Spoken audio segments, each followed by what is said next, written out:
dos parceiros, né? A gente fez estabeleceu aqui uma parceria para trazer esse conteúdo aqui para a Brade, e teve o apoio da Sueli, com a nossa diretora, a Dani, né, Dani Baroni, com o apoio da nossa presidente, Carolina Morales. Então, tem todo o apoio do staff da Brade e das empresas envolvidas, né? Tem aí o MBA Digital, né, que é um MBA que está sendo apresentado para o mercado.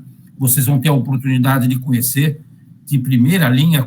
É um MBA, a gente tem essa parceria hoje com essa área acadêmica, mas com profissionais que atuam no mercado, o que faz toda a diferença, né, gente?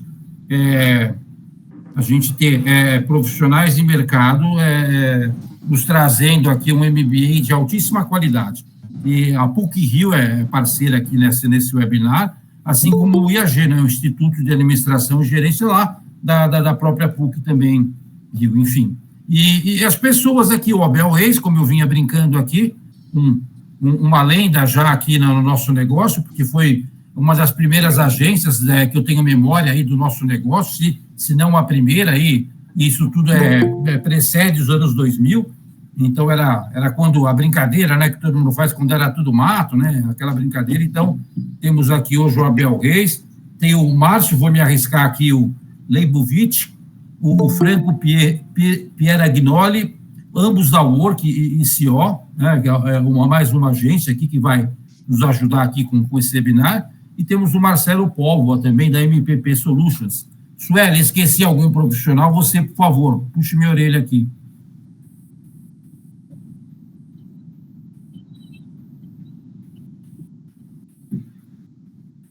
Ótimo. Bom, sejam todos muito bem-vindos. Muito obrigado por proporcionar mais um grande webinar aqui para a Brade e para os seus associados e convidados. E vamos em frente aqui. Eu queria saber, Sueli, se a Carol já está por aqui com a gente. Ótimo. Carol, bom dia, Carol. Eu gostaria também de ouvir algumas palavras suas, nossa presidente.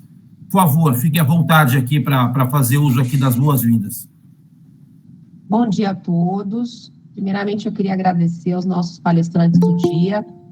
A Brade é uma instituição aí com mais de 13 anos de mercado, em que a gente vem levando a experiência do trabalho para todos os nossos associados, para todo o mercado.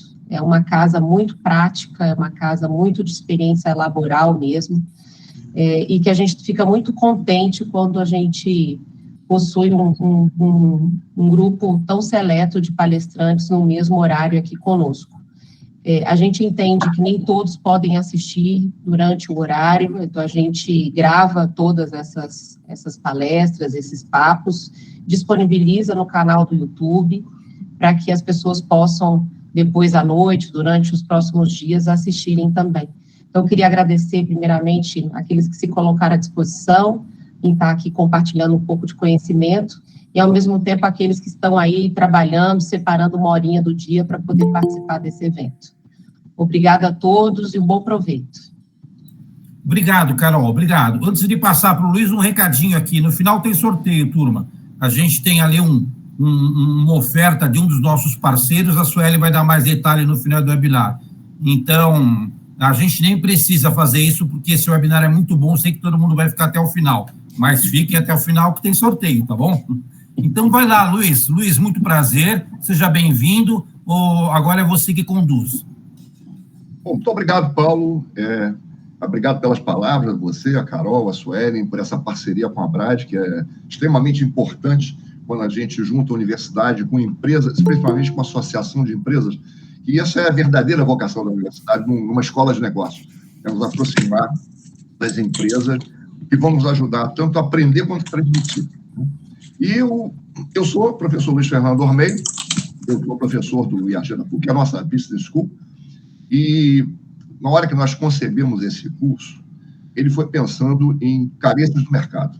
É um mercado em transformação aceleradíssima, e nós detectamos que uma carência que esse mercado tinha eram pessoas que estivessem preparadas para trabalhar num ambiente totalmente multidisciplinar, e cada uma dessas disciplinas, os seus jargões, sua visão de mundo, se essas pessoas não estivessem preparadas, seria muito complicado você conseguir um resultado positivo com grupos que, eventualmente, não conseguem se entender, embora se dediquem muito em cada um na sua especialidade. Então, nós concebemos esse MBA Digital Business, e agora, com essa parceria com a Brad, estamos colocando em contato com um grande público que pode ser muito beneficiado por esse curso.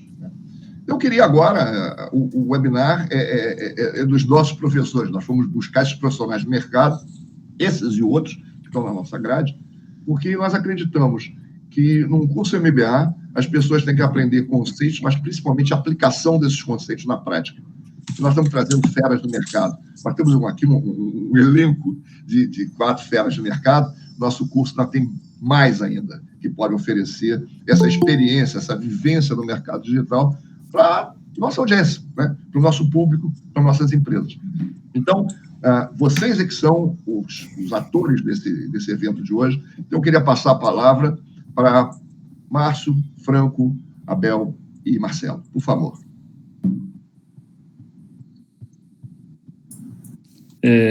Bem, acho que começa comigo. Correto. E eu já vou pedir ajuda aí, pronto. Então, eu acho que vale a pena começar chamando a atenção de todos nós para um ponto que talvez o dia a dia não nos permita pensar sobre ele, que é o fato de que estamos nós, outra vez, diante de uma onda de inovação tecnológica que pode transformar, em muitos aspectos, segmentos de mercado inteiros, né?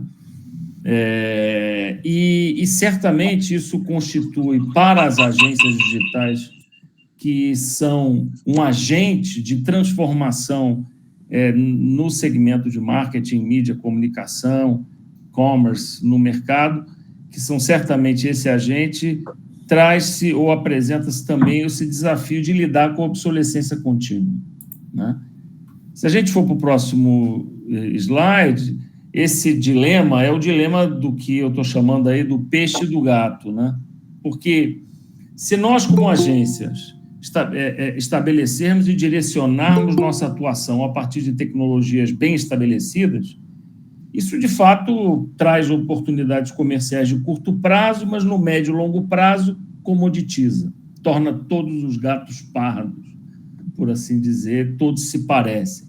Por outro lado, o esforço de inovação experimental, que representa certamente para uma agência uma oportunidade de diferenciação, é um item de risco para o negócio, pode requerer uma atenção, um investimento, um tipo de profissional que são muito exigentes do ponto de vista de gestão de risco para um pequeno, médio negócio no segmento de agências digitais, né? Então, o grande desafio é você acomodar a oportunidade de curto prazo com antecipação de tendências relevantes, né, que venham emergindo, né? E eu coloco em 4 bullets o que é, digamos assim, a receita mágica, e 1000 aspas no mágica, né? Primeiro, a gente precisa ser CDF, a gente precisa estudar e manter a leitura em dia.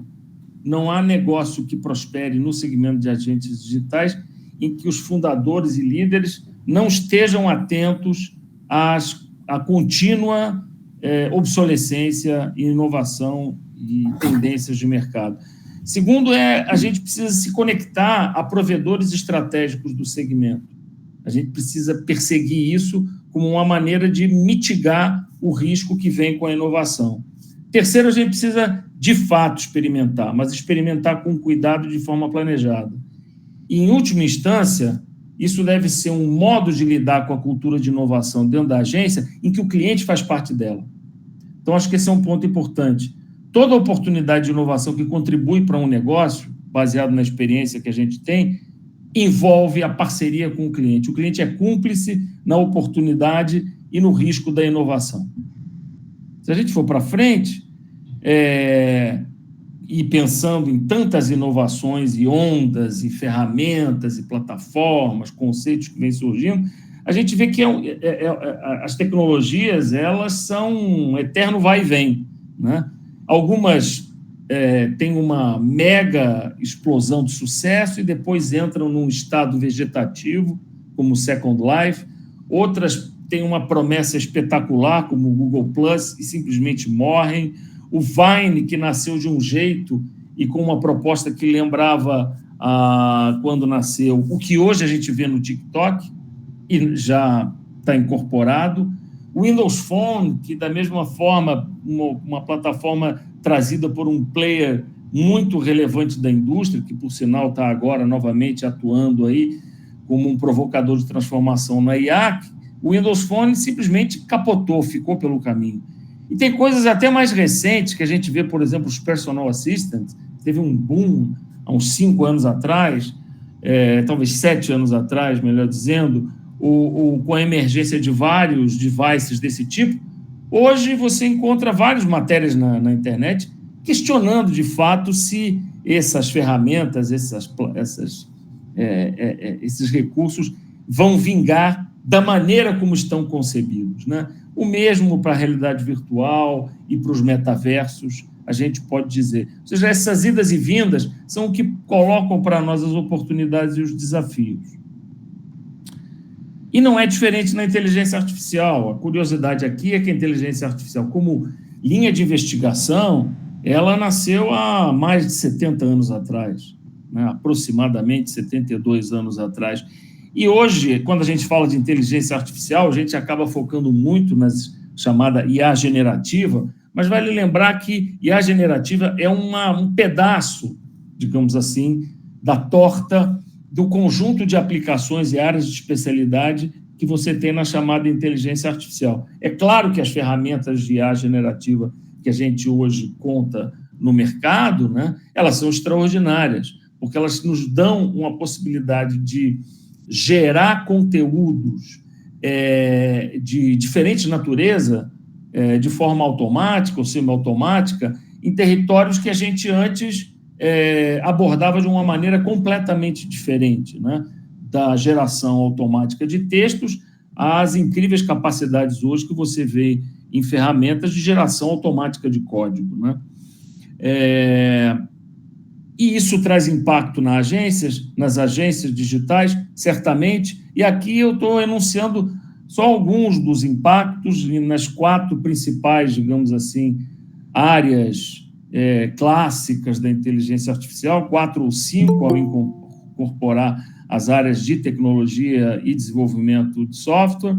Se a gente pensa em mídia, a IA está contribuindo para uma abordagem hipersegmentada, em que a gente consegue trabalhar a geração automática ou semiautomática de conteúdos ultra segmentados, personalizados em larga escala, até chegando a modelos de compra programática com estratégias 100% automáticas e dinâmicas, fazendo aí um paralelo com o que a gente vê no mercado de ações, por exemplo, e derivativos no mercado financeiro, né? Quando a gente pensa em estratégia, não há a menor dúvida que a IA vai ajudar os estrategistas a planejar suas ações a partir de comportamentos que eles possam pré-dizer ou pré-conceber, e mais do que isso, a gente vai já contar com ferramentas que nos permitirão simular personas e testar conceitos, não através de pesquisas tradicionais do mercado,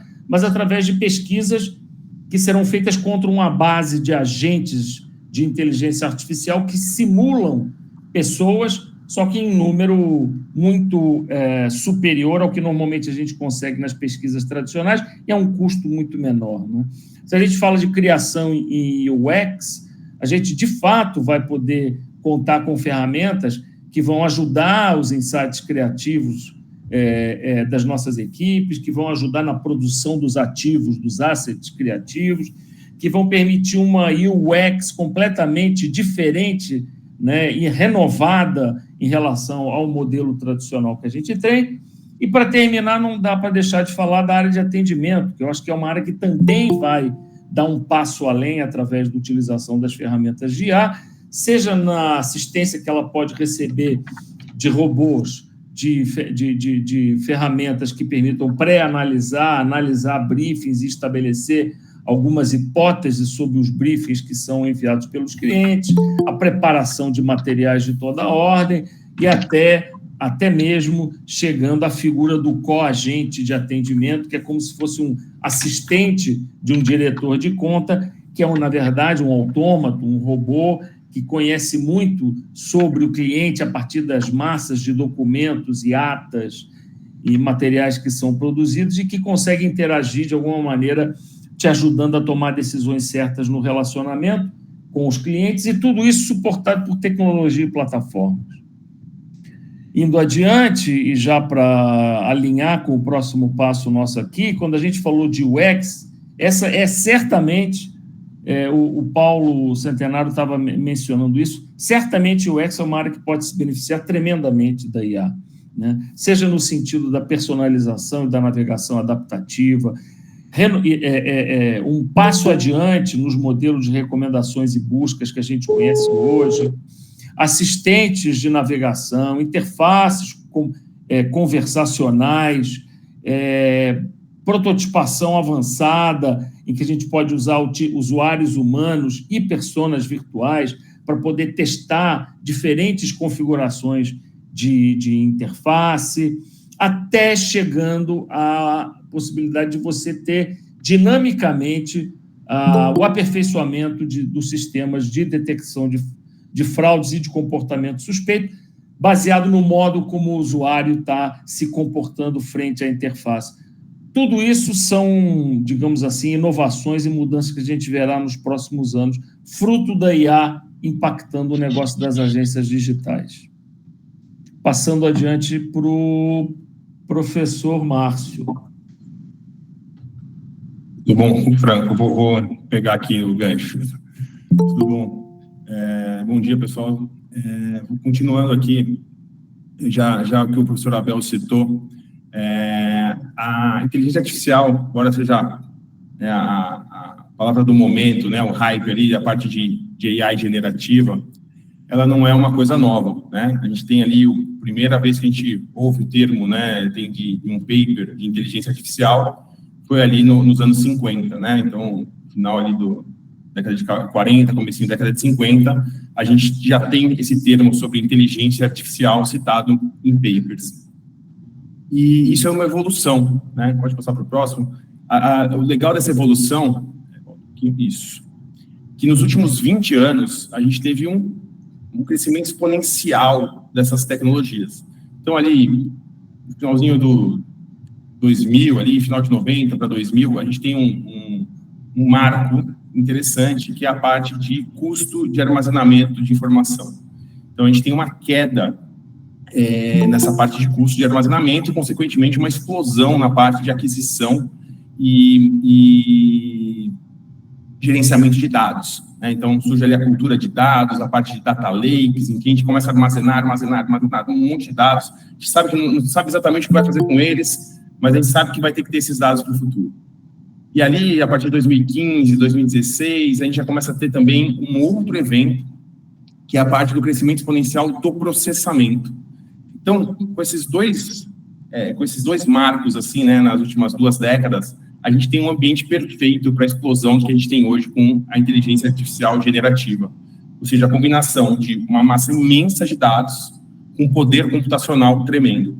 Então, a parte científica, a parte de estatística, a parte de matemática, ela continua com as mesmas bases, talvez, das últimas 5 décadas, mas a gente vem evoluindo absurdamente na parte tecnológica, desde materiais de processadores, etc., e relativamente trazendo isso um custo mais baixo. Então, em 2021, 2022, o que a gente tem, na verdade, é a democratização da parte de inteligência artificial. E eu trago aqui para vocês um case que a gente trabalhou recentemente, da Flash Direct. Já vou chegar, e é muito, que a gente, no curso do MBA, a gente traz muito isso também, tá, pessoal? Trazer teoria, mas sempre já com um case atrelado a ela, para mostrar na prática como que as coisas funcionam. Então, Flash Direct é talvez a primeira mercearia ali, ela é muito inovadora, principalmente ali na região de Nova York. Ela trouxe o conceito de não ter loja física, né? Então, ela ligava diretamente o produtor ao consumidor final, e ela foi pioneira nisso, e aí a gente fez um trabalho junto com eles para trazer essa questão da inteligência artificial generativa dentro do carrinho de compras. Então, isso aqui é um case bem interessante que a gente já começou a explorar, na época a gente já com o GPT-3 ainda, tá? E o que fazia basicamente a experiência final do usuário? A gente conseguia pegar os itens que ele tinha colocado no carrinho e criar receitas que trouxessem recomendação sempre que faltasse 1 ou 2 itens para fazer um upsell ali no checkout do cliente. Então, ele tinha ali uma lista de itens que ele já tinha colocado no carrinho dele. A gente fazia um trabalho com AI que capturava esses dados e criava receitas a partir daqueles itens e sempre assim lhe propondo, né, um upsell, um cross-sell de algum item que não tinha no carrinho. Isso é bem legal, mas aí foi nesse case que a gente já se deparou com um dos primeiros pontos de AI generativa, foi a questão da alucinação. Vocês já devem ter ouvido falar, mas... e a gente começou a estabelecer estratégias e técnicas para poder utilizar a inteligência artificial, mas de uma forma um pouco mais segura. O que acontecia, né? Inúmeros testes que a gente foi fazendo, a gente foi validando, e foi, como o professor Abel falou, a gente vai testando e validando as coisas e aprendendo junto, né? A gente percebeu que, por exemplo, ele punha lá um açúcar no frango, coberto com chocolate, só para tentar fechar a conta e trazer alguma receita que trouxesse algum item, né? Então, a gente aprendeu ali de como que a gente tem que limitar o universo de pesquisa, como a gente pode orientar a AI e como os parâmetros, né, de entrada e de organização desse material tem que ser bem elaborado e bem feito para a gente evitar e a gente tenha resultados inesperados. Aliás, essa é uma das características de AI generativa e que vocês vão ver que futuramente vai interferir muito na questão das interfaces, é que ela não é determinística. Então, os resultados para as mesmas entradas, para os mesmos parâmetros, podem ter saídas diferentes. Essa é uma característica bem interessante de AI generativa. Como ela atua de forma estatística e probabilística, ela nem sempre vai trazer o mesmo resultado. E a gente tem que estar preparado para isso. Isso é um case que a gente já utilizou, o ChatGPT, que no caso, mas a gente já vinha trabalhando com algumas questões de inteligência artificial, não necessariamente generativas, mas que já era aplicado a alguns produtos digitais. E o professor Márcio vai trazer aqui para vocês algumas coisas que a gente já vinha fazendo e como isso foi evoluindo. Exatamente. Obrigado, Franco. Bom dia, pessoal. Exatamente. A IA generativa, ela oferece uma série de oportunidades, mas ela traz junto com ela também uma série de desafios, como o professor Franco falou. E como o professor Abel também reforçou, e o professor Franco falou no início, a inteligência artificial já está disponível há muito tempo, né? Existem uma série de coisas que já são feitas usando inteligência artificial e dados que já estão presentes nas aplicações, no dia a dia, e que muitas vezes as pessoas não percebem, né? Então, a gente falou de prevenção de fraude, por exemplo, os bancos usam inteligência artificial para prevenir fraude há muitos anos, mas existem interfaces e experiências do usuário que foram criadas usando inteligência artificial não generativa e criam oportunidades muito interessantes de experiências do usuário que são inovadoras, sem você necessariamente ter que recorrer à inteligência artificial generativa, que é o caso, por exemplo, da identificação de padrões, que a gente usou num produto que a gente fez para uma coffee shop chamada Fields Coffee, nos Estados Unidos. O que é a Fields Coffee? É uma coffee shop que está crescendo muito nos Estados Unidos, principalmente na costa oeste, na região de São Francisco. Eles são hoje uma coffee shop que é referência no que a gente chama na terceira onda do café, que é um café mais refinado, que é um café mais sofisticado, e eles oferecem uma experiência na loja física em que os baristas vão lá preparar um café para você, do jeito que você quer, do seu jeito, que seja um café perfeito para cada pessoa. O problema disso é como é que eles expandem essa experiência com esse crescimento que eles estão tendo, sem perder essa experiência diferenciada e sem causar o problema que um crescimento exponencial causa para qualquer tipo de empresa, principalmente para empresas que lidam com produtos físicos como um café, né? Então, essa aqui é uma foto de uma loja deles em São Francisco que, devido ao sucesso, dá volta no quarteirão de pessoas esperando. O que a gente fez para tentar ajudar eles e resolver esse problema?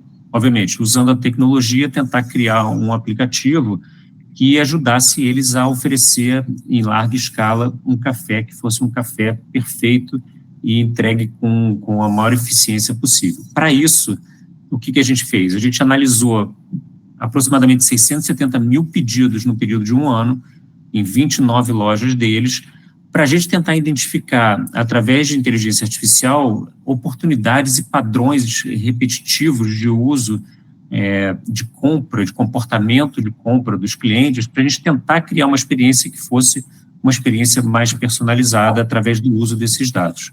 Quando a gente fez essa análise, a gente descobriu que eles tinham dois tipos de clientes, né? Um cliente que sempre pede a mesma coisa, que é um ser repetitivo, que todo dia toma o mesmo tipo de café, que nem eu faço, todo dia de manhã eu tomo o mesmo café. E aqueles que fazem isso também, só que de tempos em tempos gostam de experimentar alguma coisa nova. Então, a gente detectou esse tipo de padrão de comportamento e a gente usou, então, inteligência artificial para a gente criar uma abordagem personalizada no uso do app para você ter uma experiência que fosse muito similar à experiência que você tem quando você chega na loja e você interage com o barista. Então, basicamente, você chega aqui, você abre o app e a inteligência artificial, baseada no comportamento do grupo, né, de clientes e no seu comportamento, vai tentar antecipar o teu pedido, trazendo uma única escolha para você, ao invés de trazer uma escolha de um menu de cafés, em que você tem que passar 5 minutos procurando o que você vai pedir. Através do uso de inteligência de dados, ele vai trazer para você aquilo que ele acredita ser o seu pedido repetitivo. E você vai poder, então, se não for ele, você vai poder caminhar com uma interface muito simples para um lado e para o outro, escolher aquilo que ele acha, baseado nos dados, que é o seu pedido. E você vai poder personalizar da maneira como você personalizaria na loja. Então, é uma interface que procura antecipar comportamentos de um grupo de clientes e do seu comportamento, e vai aprendendo com o uso do aplicativo e trazendo para você o que provavelmente vai ser a sua escolha, para que você tenha uma experiência que seja simples, rápida, personalizada, e com isso escalar um negócio que é um negócio que está em crescimento contínuo. Então, esse é um uso de inteligência artificial que não é generativa, a gente não está gerando conteúdo, a gente não está criando nada, mas a gente está trazendo dados para criar uma experiência do usuário, uma UX, que é uma UX diferenciada e que ajuda o negócio, faz aumentar as vendas. Eles tiveram 26% de aumento de vendas via app nos primeiros 6 meses, aumento de receitas, e no final das contas é isso que a gente quer. A gente quer um produto que seja bom para quem está usando e, obviamente, que reverta para o negócio e que proporcione o crescimento que a empresa está buscando. Então, esse é um uso de inteligência artificial que a gente já faz sem mesmo pensar em inteligência artificial generativa. Um outro uso, que é uma extensão desse, que é uma identificação de padrões e de intenções que a gente trouxe também dentro desse mesmo case da Fuse Coffee, quando a Apple fez o lançamento do que eles chamaram de Siri Shortcuts, né? São os atalhos da Siri que eles trouxeram primeiro para os Apple Watch e depois expandiram para o celular. Então, basicamente, o que é isso? Baseado nesse mesmo comportamento e análise de dados, se faz uma análise preditiva, já entendendo qual é o seu comportamento, e antes mesmo que você abra o app, ele traz para você no seu relógio uma sugestão de algo que ele acha que você vai fazer em determinado dia, em determinada hora do dia.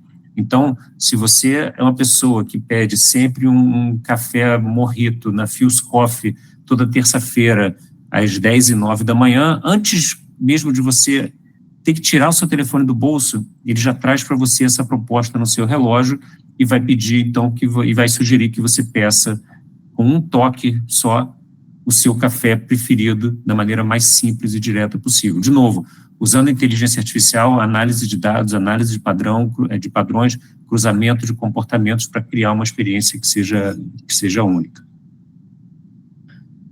E um outro uso da inteligência artificial que vocês devem, imagino, conhecer bem, é o que a gente chama de hiperpersonalização, né? É você criar aplicativos, criar produtos digitais que não sejam produtos genéricos, que não sejam iguais para todo mundo, mas que sejam, sim, baseados em cada pessoa, para que cada pessoa se sinta como um cliente especial, como um indivíduo.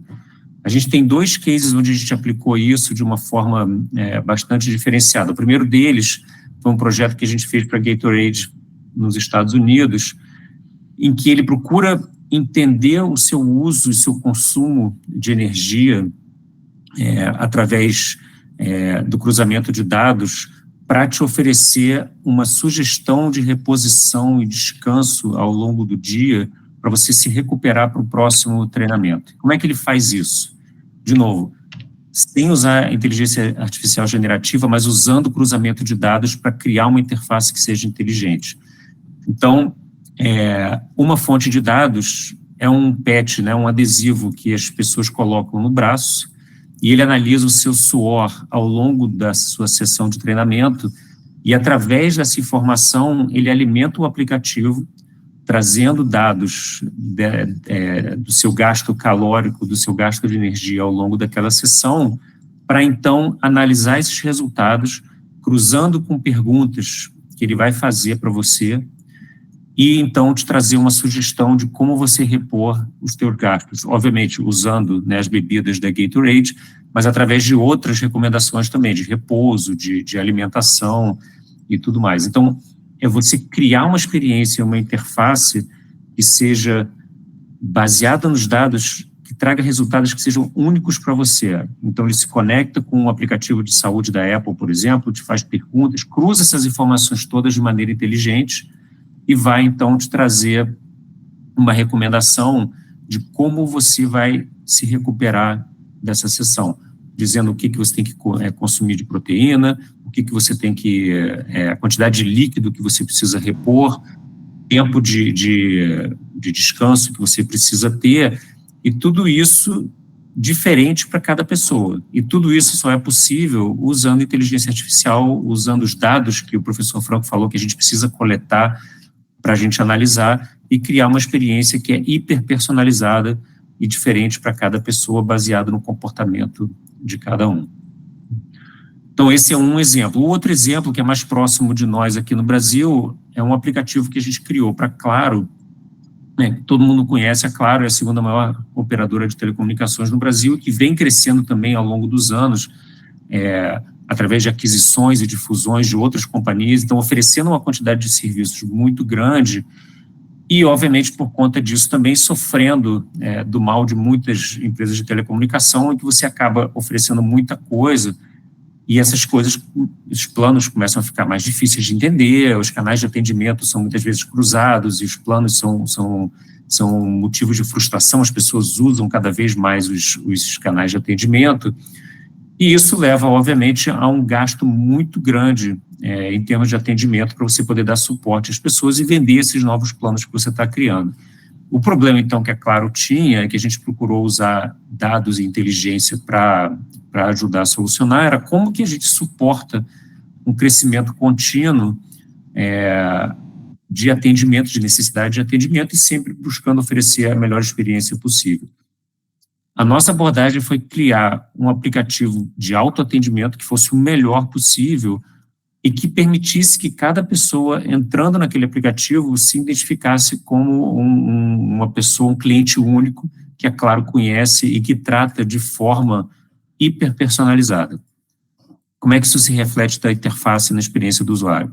As pessoas entram no aplicativo e, imediatamente, elas são expostas aos seus dados, né, o quanto de internet ela tem disponível, quantos de dados elas têm disponível, quando é que o seu plano renova, quando é que a gente tem de vídeo. Então, tudo isso é oferecido para a pessoa, para que ela saiba que a Claro sabe o uso dela das informações, e tudo isso, obviamente, cruzando os dados dos diversos serviços que a Claro oferece e mostrando para a pessoa imediatamente que ela é um cliente, uma cliente única dentro da Claro e que a Claro sabe quem ela é e que está ali para solucionar qualquer tipo de dúvida ou de problema, né? Então, tudo isso só é possível através do uso de inteligência artificial, cruzamento de dados, coleta de dados para a gente oferecer a melhor experiência possível. Então, tudo isso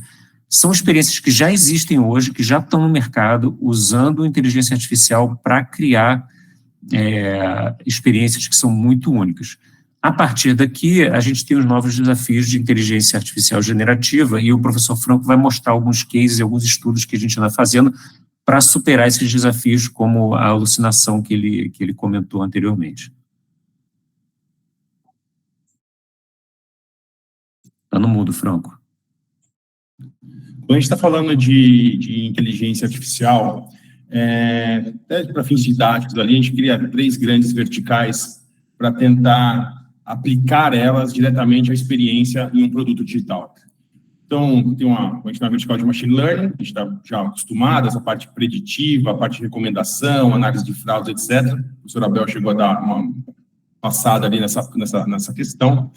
A parte de computer vision, então a gente tem a parte de reconhecimento de imagens, identificação de objetos, a gente traz, até eu escrevi um artigo recentemente, a gente brinca, a gente dá superpoderes a velhos sensores, né? Uma câmera do celular, com um microfone, eles ganham superpoderes com essa parte de AI aplicada a computer vision. E a parte de processamento de linguagem natural, que é o que a gente está no hype agora no momento, a parte dos prompts e parte de texto generativo, etc. Então, eu vou mostrar para vocês a aplicação de algumas dessas tecnologias em produtos digitais, tá bom? Primeiro, que é uma prova de conceito, ela não é efetivamente um produto digital que foi ao mercado, mas era uma prova de conceito durante uma fase de conceituação de um projeto para Kamikado, em que a gente, através de computer vision, consegue identificar padrões, objetos, estilos, né? E isso ajuda na parte de composição, por exemplo, de uma venda, ou até mesmo identificando um cenário. Ou até agora a gente está evoluindo nesses conceitos e até fazendo uma predição, uma recomendação do que poderia combinar ou não com esse ambiente. Então, aqui foi usando uma API do Google, né, a parte de Vision API do Google, e é interessante a fase de treinamento do Google, né? Todos nós aqui, de alguma forma, ajudamos nessa prova de conceito que eu fiz aqui. Todos já devem ter passado pelo velho e bom CAPTCHA do Google, que nada mais é que uma baita de uma machine learning, né, e ensinando o algoritmo ali a conseguir classificar esses objetos. Aí, para um próximo projeto, a gente tem ali PLI, tá? PLI, o que é? Na verdade, é um instituto de legal, né, da parte jurídica nos Estados Unidos, em que eles têm um programa de TV que dura mais ou menos de 3, 4 horas, um programa meio matinal, assim, tem vários quadros com vários temas, sempre abordando questões jurídicas. E como que a gente ajudou aqui a parte no projeto PLI? Como eles têm um conteúdo extenso, imenso, né? Então, são 3, 4 horas diárias de conteúdo, quebrado em quadros, etc., com vários temas jurídicos, a parte de findability, né? Ou seja, a encontrabilidade desses temas, quando alguém vai pesquisar e vai querer achar alguma coisa desse conteúdo, era muito complicada. Como se fazia isso antigamente, né? A gente fazia o velho e bom tagueamento, né? Então, tinha uma pessoa lá que ia tagueando os conteúdos, isso aqui tem a ver com trabalhista, isso aqui tem a ver com criminal, etc. Perdoa se eu estiver falando coisa besteira, na parte de jurídica não é a minha linha, mas esses temas muitas vezes se cruzavam e tinham questões de legislação que às vezes não era um tema específico ou outro, né? E qual que era a correlação desse tema com esse outro? Então, o que a gente trabalhou em cima desse produto da PLI? Pode passar para o próximo.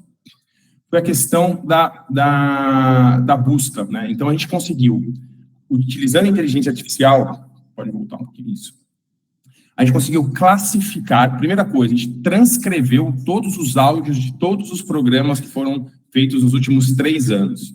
Então, até eu vi aqui agora, quando a gente entrou no Meet aqui do Google, ele sugere, né, a utilização de uma parte de transcrição de áudio, né, que pode ser feita até, inclusive, hoje em real time, até a gente pode usar o Zoom, etc. Mas isso, há 2, 3 anos atrás, era impensável. Então, a gente fez a transcrição de todo o conteúdo de áudio, através disso, fez a classificação de todo esse texto, agrupou eles de forma semântica e conseguiu correlacionar eles sem que ter uma pessoa fazendo tagueamento. Então, a parte de sumarização desse conteúdo, ou seja, eu pego um episódio ali de 30, 40 minutos e consigo condensar num parágrafo as principais informações para saber se aquele conteúdo é interessante ou relevante para a minha busca, por exemplo. Sem falar dessa organização desse conteúdo num ambiente que seria praticamente impossível a gente fazer toda essa categorização e tagueamento de todo esse conteúdo. A gente criou esse produto, a questão da encontrabilidade foi algo fundamental. Como que se cria, né, esse modelo e como que a gente consegue utilizar isso para uma busca, por exemplo? Então, basicamente, tudo começa com a seleção dos dados que vão ser utilizados. Aí, no caso do PLI, a gente tem a parte de transcrição desse conteúdo. A gente carrega esses dados para um modelo pré-definido e criado estatisticamente e armazena esse conteúdo já não de forma bruta, mas sim de forma vetorizada, ou seja, pode passar para o próximo. A informação está de uma forma espacial, categorizada e agrupada por distâncias de significado. Então, quando a gente fala um pouquinho ali da questão de como que a máquina entende, ou como ela faz essa correlação desses conteúdos, ela... Pode passar para o próximo? A gente quebra esses textos em pequenos chunks de palavras e categoriza eles numa matriz multidimensional ali, de vários contextos diferentes, de vários modelos diferentes, para conseguir encontrar qual que é a posição perfeita para aquele conteúdo estar relacionado, né? Qual a distância da palavra, por exemplo, cão, da palavra cachorro, né? Então, você consegue classificar esse conteúdo sem ter necessariamente o tagueamento formal em que eu vou classificando. E na hora de a gente fazer a recuperação desses dados, ocorre da mesma forma, né? A gente pega esses dados, transforma eles novamente em pontos ali do vetor e vai fazer, através do request ali, da solicitação do prompt, qual que é o conteúdo adequado dados os parâmetros de entrada. Então, tem aqui o próximo exemplo, pode mostrar o próximo, em que eu tenho bilhões de parâmetros de entrada e eu vou ter a probabilidade, né, de gerar aquele conteúdo específico.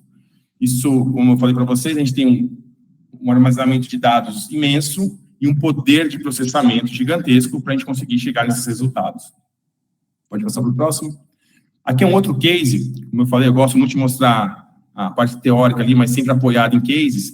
Esse aqui, eu não posso falar qual que é ainda, se bem que ele já foi para o ar, mas eu não posso falar ainda qual que é o cliente especificamente, mas é uma grande indústria farmacêutica, e é um aplicativo que faz a parte de busca e relacionado com doenças. Então, dado, até agora ele está integrado com Health, por exemplo, com um relógio da Apple ou com o sistema do Google, em que, dado um contexto daquele paciente, etc., ele consegue correlacionar sintomas, etc., com possíveis doenças e trazer, né, prognósticos e trazer o detalhamento daquela doença específica.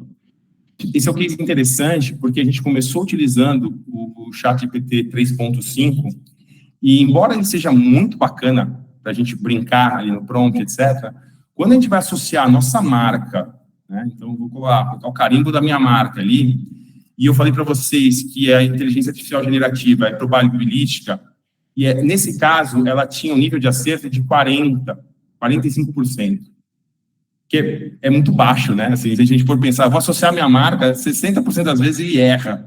Então, como é que eu vou associar minha marca a uma coisa dessa? E a gente foi criando outros modelos, e foi aprimorando aqueles modelos.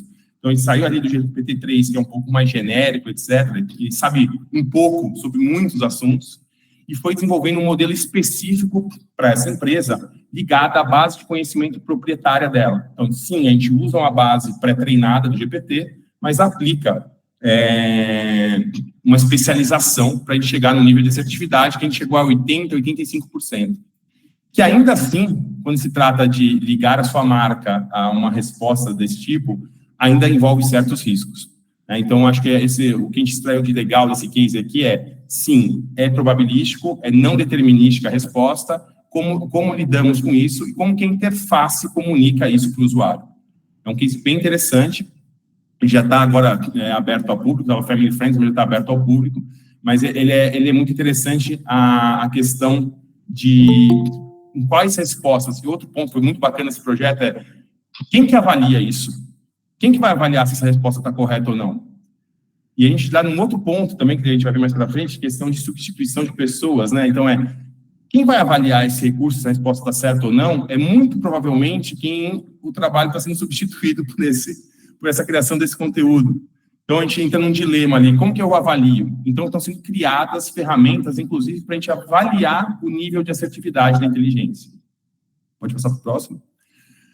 Eu mostrei para vocês alguns cases para público final, etc., mas a AI também pode ser utilizada no dia a dia de uma agente de produto digital. Esse plugin para Figma, por exemplo, foi desenvolvido pela gente aqui da Working Co, para a gente utilizar internamente. Então, aí ao longo de 10 anos de agência, a gente tem milhares de assets, de vários fluxos diferentes, etc. E aí, de repente, eu quero me inspirar em alguma coisa, ou até o contrário, não quero repetir algum processo, etc. E através de Computer Vision, eu consigo identificar padrões de uma tela de login, de um flow de login, por exemplo, um fluxo de onboard, etc. E eu facilmente consigo buscar isso e selecionar as interfaces que trazem algum fluxo específico. Outra ferramenta que a gente utilizou também, que foi uma criação interna, para utilização interna, é na parte de QA, né? Então, é um ponto ali interessante na fase de testes, por exemplo, em que às vezes eu tenho, além dos testes automatizados, que são padrão de mercado, etc., eu tenho ali testes que eu quero fazer um fluxo específico, né? E a gente criou essa ferramenta em que eu simplesmente descrevia uma tarefa, né? Um caso de teste, eu descrevia essa tarefa, e a AI executava, mas não que eu mandava apertar um botão específico. Eu falava, eu quero que toque a música da Beyoncé, mas eu não falava nada da tela para ele, tá? Então, assim, ele entendia que aquele botão, dado o texto que está escrito nele, era um botão de play. A busca, ele entendia que aquilo era um campo de busca, e etc. E executava essas ações de forma autônoma. Então, é um case bem interessante, que não é simplesmente execução de testes pré-programados, mas a AI descobre como executar aquela ação que eu solicitei para ela. Vamos para o próximo. Essa, acho que o professor Abel citou, o Márcio também, qual que é o próximo grande desafio, né, de UX, né? Como eu vou interagir da melhor forma possível com essa IA? Eu li um artigo recentemente ali que fala que nos últimos 20 anos a gente trabalhando e evoluindo na web, em apps, etc., essa interação. Mas agora mudou, o jogo mudou. Então, qual que é a nova forma de interagir? Aqui a gente tem um exemplo de conversational commerce, né? Então, a gente tem uma conversa, né, dentro do e-commerce, assim como um atendente de uma loja faria, se eu entrasse na Centauro, por exemplo, em que ele vai entender o meu contexto, vai me apresentar produtos, e eu vou simplesmente guardar essa conversa. Então, é um fluxo de conversa, né, em que eu consigo não mais ter aquele passo a passo pré-programado, não estou falando disso, estou falando assim, que é uma conversa em que eu vou entendendo ao longo do tempo os inputs do meu cliente, recomendando para ele produtos e tendo feedback, né? Então, talvez seja uma nova forma de interação com o usuário dentro do e-commerce. Então, a gente fugiu daqueles catálogos imensos que a gente tinha de produto, eu não tenho aquela busca convencional, e sim tem uma conversa que flui ali com o meu cliente, e eu vou indicando produtos ao longo dessa jornada. Então, é um projeto bem bacana. E aí, pessoal, só finalizando aqui, a parte de AI, ela traz alguns desafios, né? Então, aquisição e organização dos dados, ou seja, empresas que não estão acostumadas a guardar dados, organizar isso de forma contínua, etc., estão um passo atrás, né? Então, já empresas que são focadas em dados, empresas que tinham esse cuidado, já conseguem acelerar essa parte de desenvolvimento. Modelos de treinamento, ou seja, quem mais entende do seu negócio é você. Modelos pré-treinados podem ajudar a gente não sair do zero ali, mas a parte de treinamento e modelagem dessa nova AI, o humano talvez seja cada vez mais necessário e importante. E questão de ética e confiança, né? Os vieses da AI, né? Então, com base em dados, ela pode ter alguns vieses. Como que a gente corrige isso? Como é que a gente acredita ou não no resultado da AI? Como que a gente valida o accuracy, né? A parte de assertividade dessa AI? Posso passar para o próximo? A gente tem esse ciclo, né? É um ciclo virtuoso da AI, em que a gente tem a preparação desses dados, né?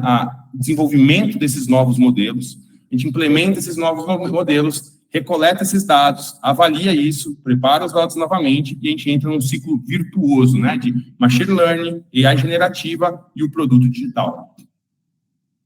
E aqui, para finalizar, pessoal, como é uma palavra no hype, né, a questão de AI, etc., primeiro, AI não é bala de prata, né? Então, quando a gente fala de inteligência artificial, ela não é solução para tudo, até mesmo que a gente esbarre algumas questões de custos, questões de maturidade tecnológica, etc., mas, com certeza, ela vai estar presente em tudo daqui para frente.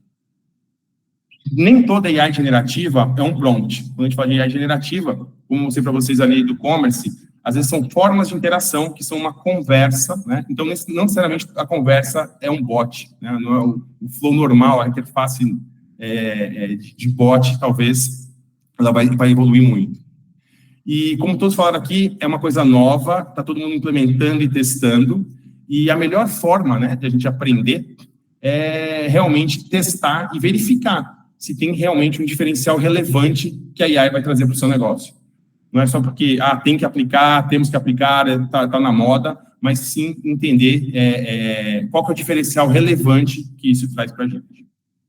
Agora o professor Marcelo vai trazer a parte na linha de negócios, da minha visão de negócios, em que a AI traz para a gente. Então, obrigado, professor Franco, que eu vou tentar concluir aqui de uma forma bastante sintética, até para a gente poder, não saiam que a gente vai ter perguntas depois, tá? Que a gente vai poder responder para vocês, um Q&A de perguntas para professor Franco, Márcio, professor Abel e eu. Então, eu vou concluir aqui com uma parte que é super importante, mais um, por favor, Márcio, que é como é que a gente trabalha com todo esse potencial que o professor Franco, o professor Márcio e o professor Abel acabaram de descrever.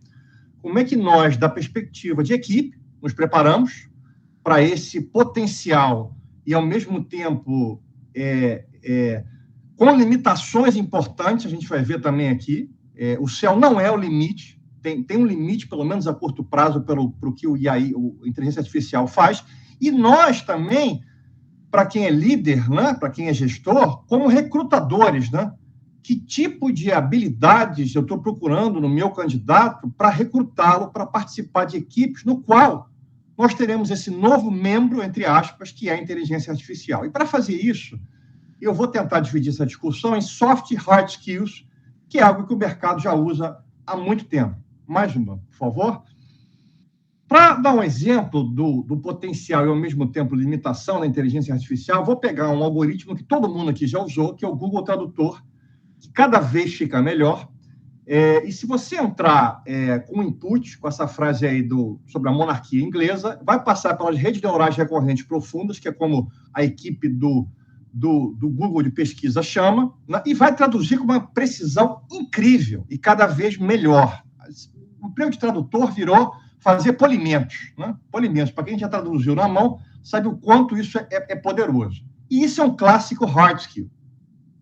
Um clássico hard skill, uma habilidade que é um modelo preditivo, como o Franco acabou de explicar muito bem, que probabilisticamente ele vê qual é a melhor palavra, a melhor frase, o melhor parágrafo, a melhor sentença para traduzir aquele termo da língua A para a língua B. Porém, mais um, esse algoritmo não tem noção do significado dessa frase. É um modelo matemático, preditivo, probabilístico, que chega a essa conclusão com uma precisão incrível, mas o significado não é conhecido. Mais uma, por favor. Ou seja, se você pegar um chat GPT, por exemplo, uma IA generativa, e você perguntar sobre nomes, datas, dados históricos, realizações, vai te responder de forma absolutamente precisa. Porém, mais um, se você perguntar qual é o significado, a interpretação, um pensamento crítico do poder político, o comportamento ético, a beleza estética, a responsabilidade social da monarquia, que é o tema que a gente está falando aqui, o algoritmo simplesmente não sabe. Ele pode até dar uma colada, entre aspas, de um pensamento humano, mas ele, per si, não sabe o significado. Mais uma, por favor. E de acordo aí, vamos falar aqui das teorias mais modernas e up-to-date da comunidade de inteligência artificial, de cientistas, né, que lutam com isso, essa é a grande barreira, é saber por que o significado é tão complexo para um algoritmo. Mais uma, por favor. Mais uma.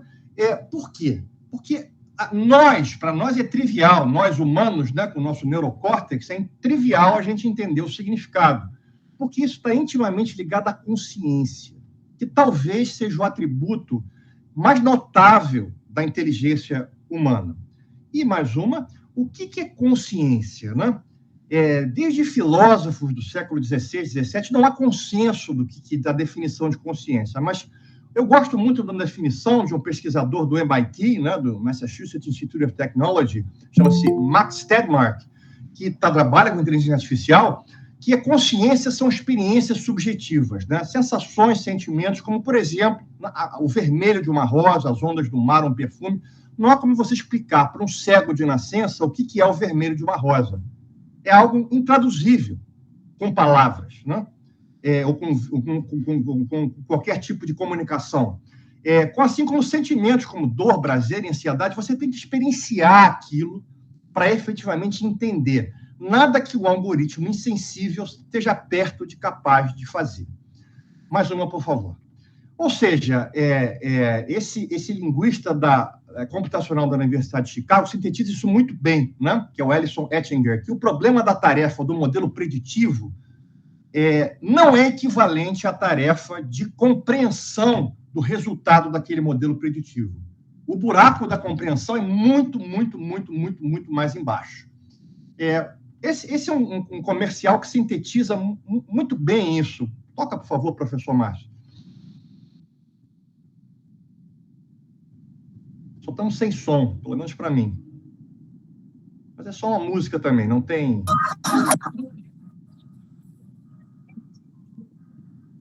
fala.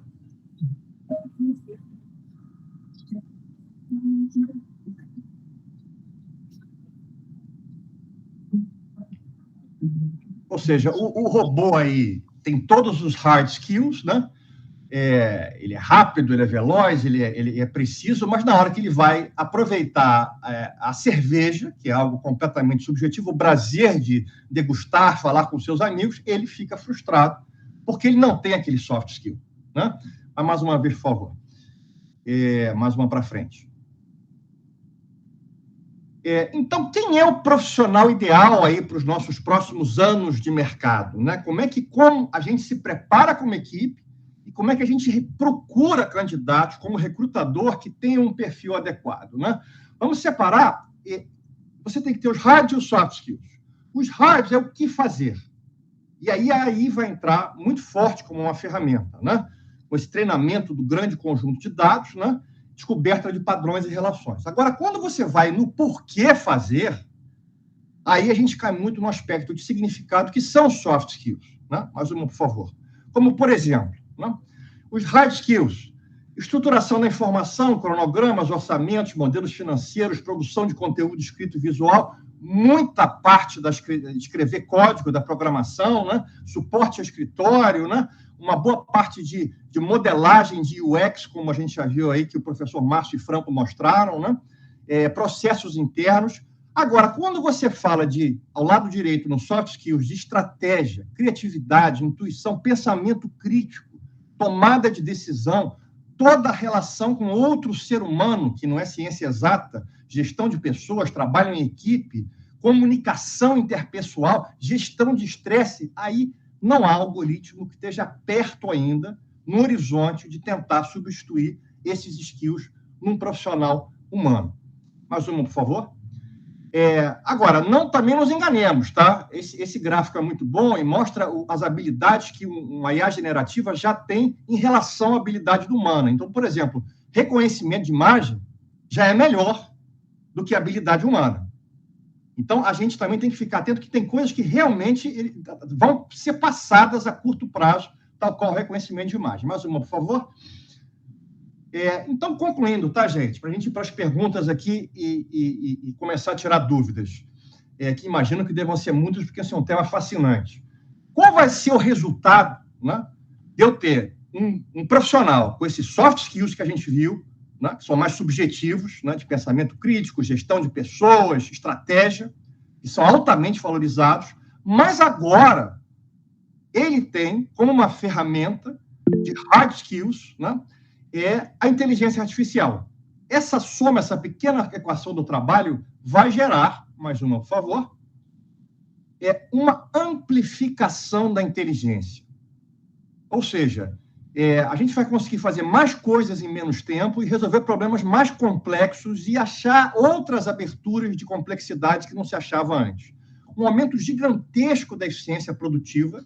Em vez de ter uma equipe de 15, talvez a gente tenha que ter uma equipe de 2 ou 3 agora. Tá?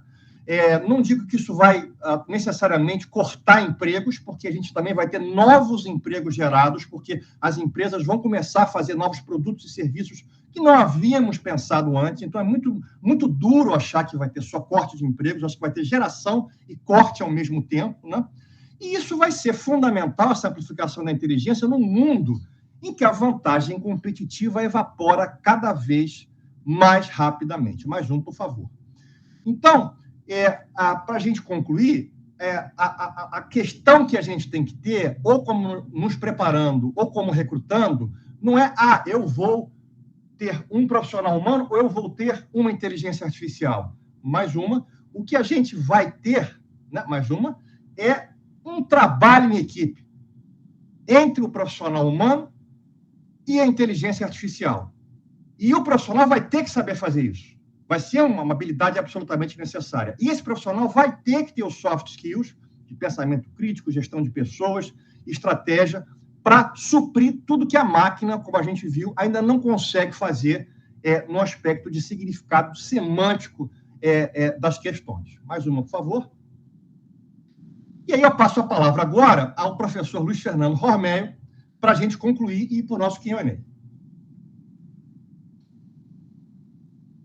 Abre o microfone, professor Luiz. Isso.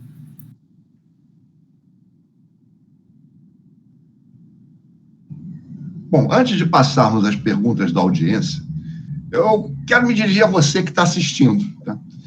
Será que, de alguma forma, você está envolvido com transformação digital? Você quer estar preparado e pronto para essa revolução de inovação que estamos vivenciando e vai acelerar agora cada vez mais no mercado e dentro das empresas? O MBA Digital Business foi feito para você poder liderar na transformação digital. Venha interagir com esses professores que participaram desse nosso webinar e com outras feras de mercado que também são professores. E também com profissionais de mercado que vão ser seus colegas na turma. Bom, vamos às perguntas, que esse é o ponto mais interessante. Vocês devem estar muito curiosos para perguntar aos professores. Dá licença aqui de interferir. Então, quem quiser colocar perguntas, tanto pode levantar a mão aqui, como colocar aqui no chat, tá bom? Podemos ter esses dois canais, fiquem à vontade. Professores, é sensacional, né? A quantidade de informações recebidas aqui, eu não sei na experiência dos outros, mas como eu não sou uma inteligência artificial, eu sou uma inteligência normal, eu aí devo demorar algumas horas ou talvez alguns dias para processar tudo e ter questões aqui que façam sentido. Eu ainda não consegui processar tudo. Mas uma coisa me chamou a atenção, e não sei se chega a ser uma dúvida, mas uma experiência, né, para quem tem filhos, né, e a experiência que eu tenho com a minha filha é de que, ao entrar em qualquer processo de compra online, ela simplesmente não quer mais, ela não procura caminhos de atendimento pessoais, feito por pessoas. Os caminhos que ela procura são todos online, ela não compra mais com a interação de pessoas, ela não recorre a mais nenhum tipo de suporte com qualquer empresa a pessoas, só online.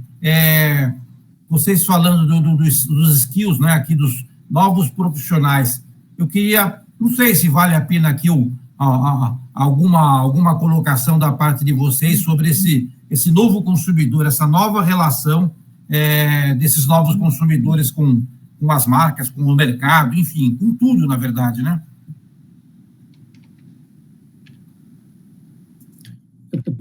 Posso ajudar, Paulo? Eu acho que, sim, existe essa tendência das pessoas buscarem um online, mas eu acho que tem muito a ver com a questão de eficiência, rapidez e experiências muito frustrantes de falar com pessoas que não são preparadas para atender.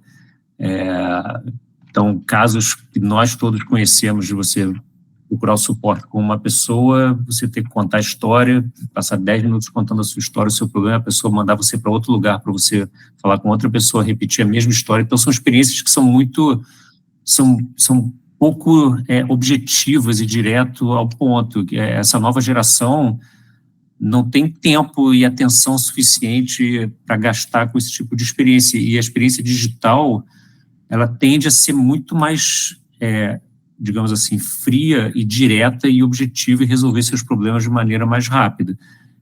E eu acho que não é só para a nova geração, tá? Eu sou uma dessas pessoas. Se eu puder não falar com um ser humano, eu prefiro, né? E muitos dos cases que a gente mostrou aqui também são nesse sentido, assim, de você conseguir resolver seus problemas da maneira mais rápida possível, da maneira mais eficiente possível, e a tecnologia pode ajudar muito nisso, né? Então, é um pouco dessa perspectiva, assim, eu acho que a tendência é cada vez maior de se buscar o digital. Perfeito, professor, muito obrigado. Eu vou, já ouvi a resposta aqui, o Marcelo já respondeu aqui no chat, mas eu vou compartilhar para os demais que não viram. Houve uma pergunta do Leonardo Vieira, ele afirma, ele sou formado em administração com MBA em gestão. Esse curso serve para mim ou é mais técnico? Então, eu vou já respondi um pouquinho para o Leonardo no chat, mas eu vou só reforçar aqui e compartilhar com todos a resposta. O MBA Digital Business tem como missão formar líderes em iniciativas digitais. E não há segmento, pode ser finanças, varejo, serviço, agências, aérea, mídia, que seja hoje em dia poupado de materializar o seu negócio numa plataforma digital. Então, ele é um MBA que tem uma abordagem bastante diferente do MBA, entre aspas, tradicional. Como o professor Luiz falou, a gente tem feras no mercado mostrando cases e, ao mesmo tempo, uma abordagem multidisciplinar na grade que reflete como funciona realmente uma iniciativa digital, que é toda a parte de negócio, toda a parte de criação e toda a parte de tecnologia. Uma dúvida que me pareceu aqui é que se é um MBA muito técnico, muito tecnológico. Aí a resposta é não. A resposta é para pessoas que não necessariamente têm uma formação em tecnologia. Não é um MBA em ciência da computação, mas inevitavelmente a gente vai falar sobre ciência da computação, porque você, como líder de uma iniciativa digital, como gestor, você vai ter que conversar com pessoas que sabem inteligência artificial, que sabem código client-side, código server-side, que sabem frameworks, assim como sabe blockchain, né? Da mesma forma que vai ter que conversar com designers que sabem a experiência do usuário, que sabem usabilidade, que sabem a arquitetura da informação, da mesma forma que vai ter que lidar com pessoas de negócio que sabem da parte de valuation do negócio, da parte de venture capital, da parte que é fundamental para startups e corporações com inovação interna, né, da pessoal de marketing que vai lidar com marketing digital. Como vocês estão vendo, assim, o digital é, por natureza, interdisciplinar, né? E é exatamente essa abordagem que é muito inovadora nessa formação de líderes digitais no MBA Digital Business. Marcelo, eu vou complementar que uma coisa além dessa... Um ponto importantíssimo do curso é que você aprende não só com conceitos, você vai aprender com pessoas que usam isso no dia a dia e elas vão mostrar a você como usar, o que não fazer, o que fazer. Segundo, você aprende botando a mão na massa. E outro ponto assim, que é bem diferencial do nosso curso é um projeto digital que você vai ter que construir ao longo do curso. E você vai ter mentoria, ajuda dos professores, os professores das disciplinas, você vai trocando ideia com eles ao longo das disciplinas, de maneira a você aprender fazendo com uma ajuda de professores.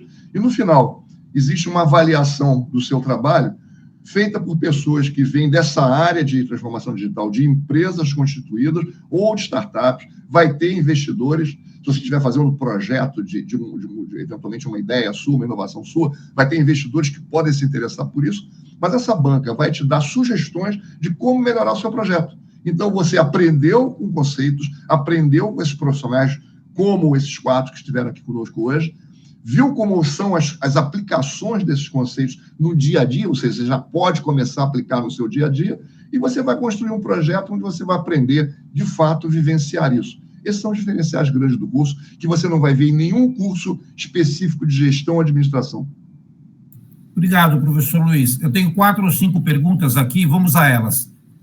O Thiago de Oliveira parabeniza aqui o excelente evento e coloca: na experiência do usuário, na proposta de hiperpersonalização, como tratar o medo das pessoas de perder o controle sobre sua privacidade e que acaba por limitar a interface, experiência com a ferramenta? Como quebrar esse bloqueio? Quem abraça essa? Eu posso responder, e aí os outros professores quiserem complementar. Acho que, sim, questões de privacidade são muito importantes, a gente precisa estar sempre atento a isso, só que talvez uma notícia boa, a notícia ruim é que as pessoas não estão muito preocupadas com isso, para ser bem sincero. Lamento informar que a nossa privacidade já foi perdida há muito tempo, né? Já foi perdida há muito tempo. A gente compartilha tudo hoje em dia, e todas essas informações são usadas para marketing, publicidade, para interfaces hiperpersonalizadas. Isso hoje faz parte das nossas vidas e eu acho que está muito mais na consciência, na ética das empresas de como usar essas informações para não ser intrusivo a ponto de criar problemas, mas as pessoas, hoje em dia, assim, 99% das pessoas nem se dão conta disso. As pessoas autorizam qualquer coisa, compartilham qualquer coisa na internet. Não estou dizendo que isso é uma coisa boa, né, mas estou dizendo que 99% das pessoas não estão com essa preocupação que nós, que estamos mais envolvidos na criação de produtos, talvez tenhamos, né? E eu acho que a gente tem que ter essa preocupação, a gente tem que ter consciência de que isso é um problema, mas o público em geral, eu acho que não tem essa consciência. Eu queria complementar o que o Marcos diz. Nós estamos habituados a ter o e-mail gratuito, o Instagram gratuito, o Facebook gratuito, o WhatsApp gratuito. Só que não existe nada gratuito. Nós estamos trocando isso por informações pessoais nossas o tempo inteiro, como o Márcio falou. Então, as pessoas meio que se acostumaram, se anestesiaram em relação a esse aspecto. E aí a questão muito forte é a ética que as empresas vão ter de como usar essas coisas. Não identificar o indivíduo, tentar identificar o segmento do qual ele faz parte. Mas esse é um ponto, uma discussão mais além, porque, como ele disse, as pessoas hoje fazem tudo, autorizando qualquer coisa, porque aquilo é grátis e é bom para mim. O preço está sendo pago. Abel levantou a mão. Abel, por favor. Eu acrescentaria um ângulo a essa discussão, que é o quê? Quando a gente pensa pelo lado da experiência proporcionada por uma interface bem desenhada, eu acho que é bem evidente que o usuário, o consumidor, como a gente queira chamar, ele é mais tolerante às eventuais, digamos assim, transgressões, né, ou exageros de privacidade que possam ocorrer. Ele é menos tolerante nas interfaces quando você está falando das áreas logadas dos aplicativos e sites, né, as áreas transacionais, porque aí começa a haver uma preocupação, certamente, com a questão de potencial fraude. Mas tem um outro aspecto interessante em que a tolerância à falta de privacidade ou ao desrespeito à decisão de privacidade do consumidor é mais difícil de ser tratada, que é qual? Que é na mídia, né? Assim, o número de ad blockers, de usuários que aderem a ad blockers, né, a bloqueadores de anúncios em browsers mundo afora, é um número significativo e crescente. Hoje deve estar na ordem aí dos 30%, talvez 35%, por exemplo, no mercado americano, de browsers que bloqueiam anúncios. E bloqueiam por quê? Bloqueiam por causa da importunação que vem com o fato de que você, de alguma maneira, foi mapeado no seu hábito de navegação e você segue sendo bombardeado por anúncios irrelevantes, fora de hora, fora do contexto adequado. Então, essa questão da privacidade versus a qualidade e a riqueza da experiência, eu acho que na verdade, as duas grandes dimensões que têm que ser consideradas, entendeu? E eu adicionaria, para terminar, que na medida em que os sistemas de mídia, as plataformas de ad serving e de personalização de conteúdos evoluem do ponto de vista de inteligência artificial, provavelmente isso vai tornar mais razoável a mídia interruptiva, né, a apresentação de anúncios, e provavelmente contribuindo para a maior tolerância do usuário, sem perder em personalização. Ou seja, acho que inteligência artificial pode ser a solução para essa questão de qual o limiar de privacidade que eu, como consumidor, admito perder. Muito bom, muito bom. Ok. Na verdade, a maior parte aqui são agradecimentos, né? As pessoas estão agradecendo o excelente conteúdo e, principalmente, o compartilhamento de cases, né? Que isso é ainda algo difícil de se encontrar em webinars sobre inteligência artificial. Vocês trouxeram muito cases, isso foi muito enriquecedor. Uma das associadas, Raízes Souza, ela está solicitando aqui, se é possível, indicação de autores, artigos, livros sobre o profissional de design, né? Poder criar jornadas utilizando IA. Enfim, eu sei que é tudo muito novo, mas não sei se tem alguma indicação ou se vocês poderiam acrescentar essas dicas na apresentação que vocês fizeram para a gente poder compartilhar com os associados. Acho que é o melhor. Acho que é o melhor, né? Mais prático, né? Isso, Aí reúne as referências, bota um slide e compartilha o conteúdo. Foi o que me ocorreu aí, ok? Raíssa, a gente vai ter, então, o compartilhamento dessa apresentação e aí, então, os professores vão incluir algumas coisas aqui, algumas dicas de literatura e isso fica resolvido. Muito bem. Deixa eu me reencontrar aqui com as perguntas, só um minuto. Muito obrigado, muito bem, parabéns. Vamos lá, como vocês... a Sabrina Uderman está perguntando o seguinte, como vocês enxergam o futuro do X Designer, tendo em vista o avanço exponencial da AI? Muito se fala da inteligência artificial substituir muitas posições da área de tecnologia. Obrigado mais uma vez, super interessante, boa tarde. Quem vai nessa? Posso ir nessa? Eu trocaria a palavra substituir por transformar e evoluir. Eu acho que a inteligência artificial não vai substituir, mas ela dá superpoderes às pessoas. Então, eu acho que é uma área em transformação. Não vejo AI substituindo necessariamente, né, trocando um pelo outro ali, mas trazendo superpoderes para as pessoas. Inclusive, em todas as áreas, né, como um copiloto ali, te ajudando e potencializando cada função. Algumas áreas que são repetitivas, extremamente, né, trabalho braçal ali, talvez ela consiga substituir, mas toda a área criativa, a área de interpretação e a área estratégica, essa a AI não substitui, ela potencializa. Obrigado. Eu sempre dou preferência aqui para quem levantar a mão ao invés do chat. Então, André, por favor, pode ficar à vontade aqui para fazer sua pergunta. Legal, vamos lá. Primeiro, parabéns pela discussão, muito legal esse fórum. Agradeço bastante aí pela iniciativa. A minha pergunta, acho que vem um pouco acho que o último tópico que o Marcelo colocou, que é a questão do mercado de trabalho, que tem gente que vê o caos imaginando que vai ter demissão em massa, porque de um time de 15, nós podemos ter agora 3, 4, 5, mas também vai ter a criação de diversas novas vagas para diversos problemas que a gente ainda nem imagina, então também acho que vai ter um equilíbrio. Aí acho que a pergunta que o Franco respondeu agora tem um pouco a ver com isso também, a questão do mercado de trabalho, como é que profissionais vão ser afetados. O que eu vejo, e eu gostaria da opinião de vocês, eu tenho a impressão de que vai se criar um abismo, porque, de acordo com o que o Marcelo falou, os soft skills normalmente estão associados a posições mais de quem é sênior, né? E isso você quando entra como júnior, entra de estagiário, você vai adquirir na vivência, na proximidade. E aí a gente tem duas questões agora no mercado de hoje que me preocupa um pouco. O primeiro é a questão do trabalho remoto, que faz com que o júnior ou o estagiário não esteja próximo de quem é sênior, de quem está trabalhando, próximo fisicamente, para acompanhar, para absorver. Ele, no máximo, recebe demanda. Outro problema é que você é um sênior.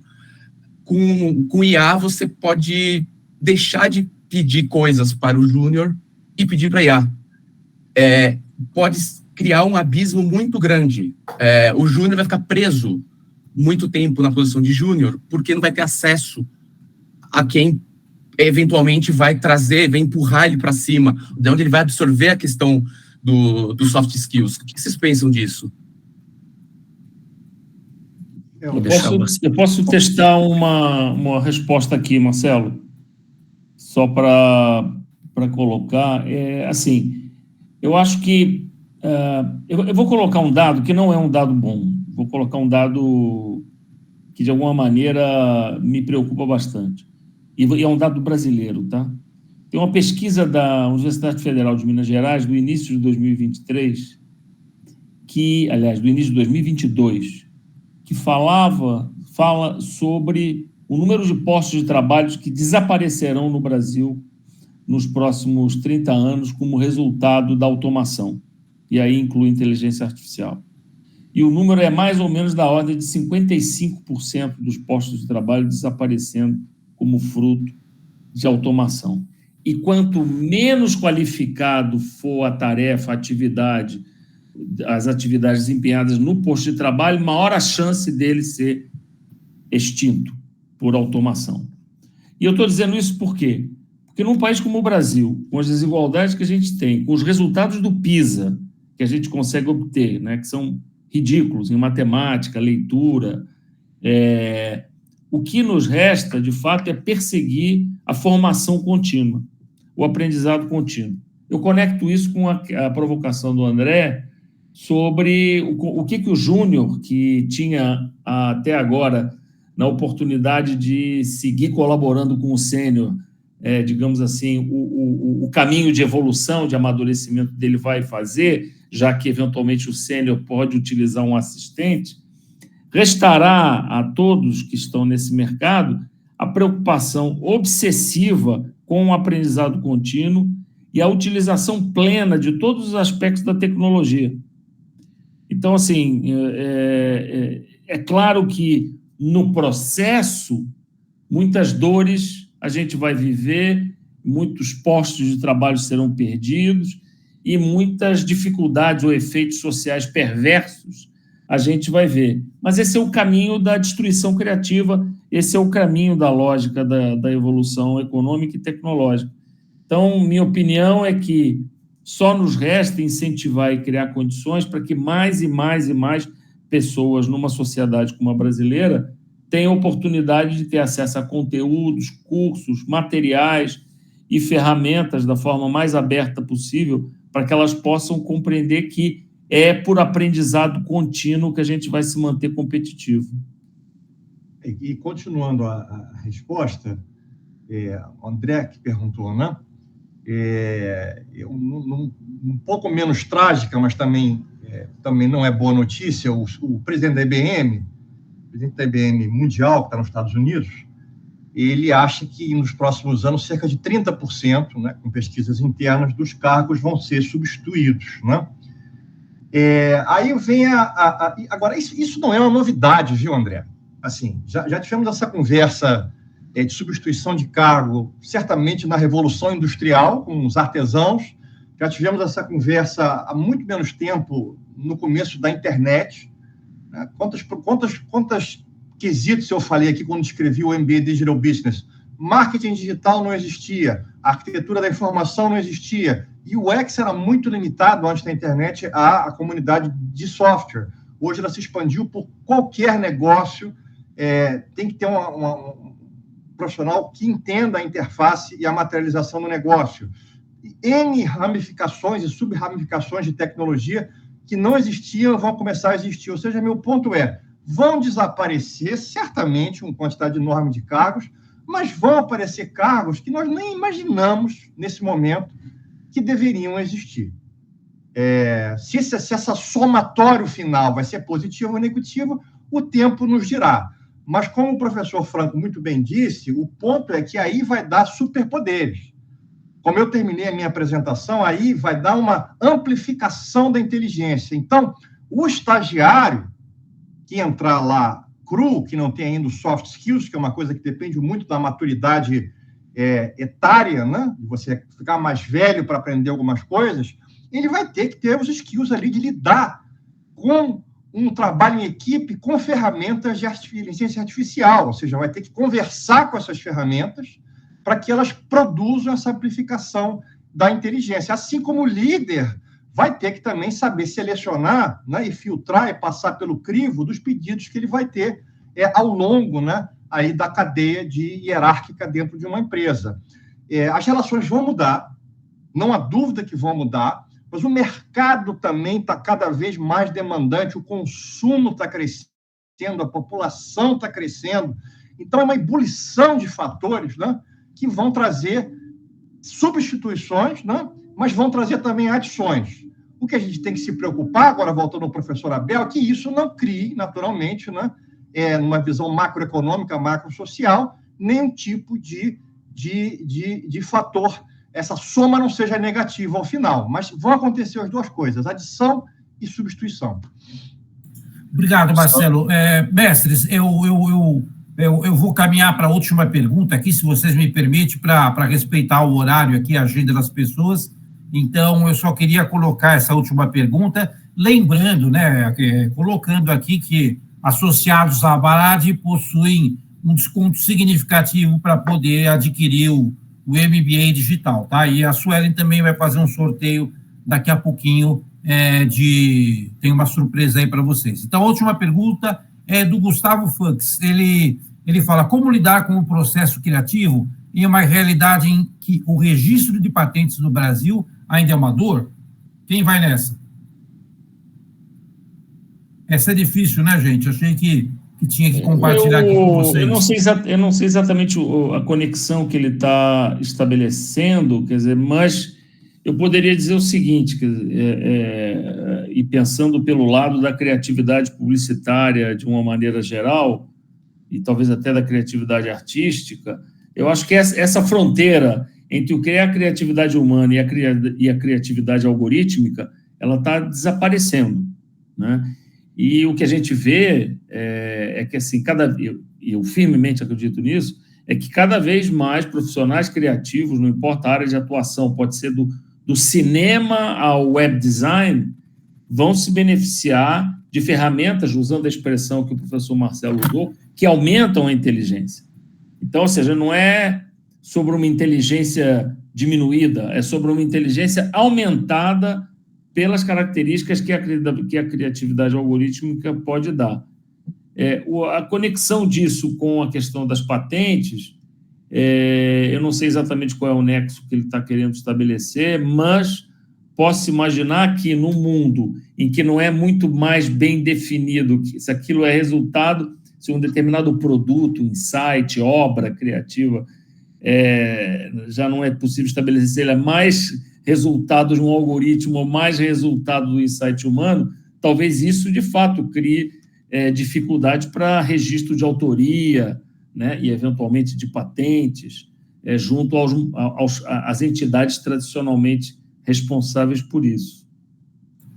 Muito obrigado, Abel.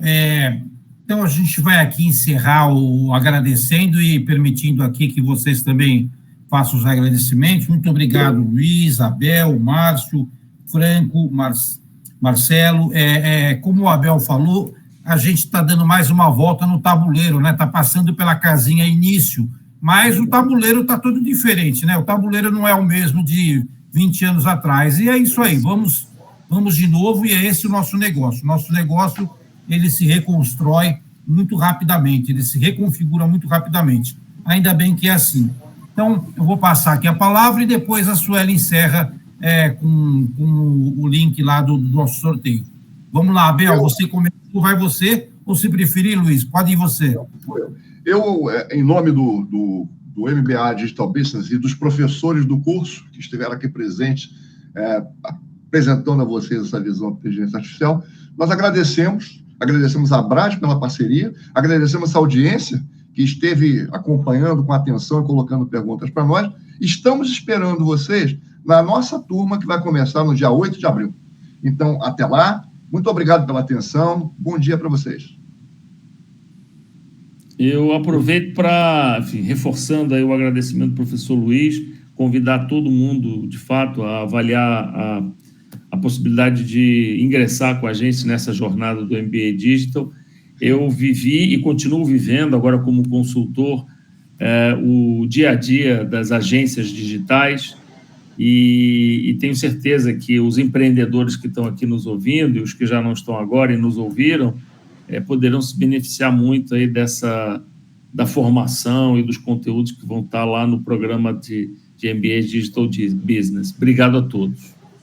Se me permite só um adendo de 30 segundos, é algo que foi mencionado rapidamente, mas eu acho que é uma coisa muito bacana no MBA Digital Business, é que a gente vai ter um projeto de inovação digital ou de um startup, a turma vai ser separada em grupos, ou de uma iniciativa corporativa interna, vai ter uma mentoria e, ao final, vai ter um board de investidores reais de mercado, de VC, de Venture Capital, e executivos de empresa, caso seja uma iniciativa corporativa, e se o projeto for legal, ele pode ir a mercado. Quem já assistiu aí o Shark Tank, né?